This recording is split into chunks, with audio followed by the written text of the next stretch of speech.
তেতিয়াহ'লে লোকেল ল'ৰা এটা কথা চলিছে যে আমি চতুৰ্থ বৰ্গৰ পদ যদি চৰকাৰী নিয়মত দিওঁ তেতিয়াহ'লে লোকেল ল'ৰাই নাপায়। লোকেল ল'ৰাই কিয় নাপায়? পৰীক্ষা দিব লাগে।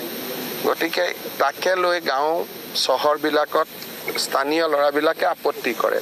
সেইকাৰণে আমি এটা ছিষ্টেম কৰিব খুজিছোঁ য'ত নেকি স্কুলখনৰ প্ৰিন্সিপালকে তাৰ এজন গ্ৰেড 4 এমপ্লয়ী ল'ব পাৰে স্থানীয় জেগাত।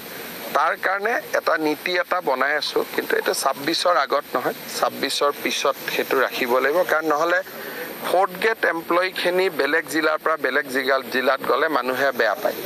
সেইকাৰণে বহুতবিলাক ৰাজ্যত আজিকালি নতুন নতুন কিছুমান নিয়ম কৰিছে। ময়ো এইবাৰ শিকি আহিছোঁ 2-3টা।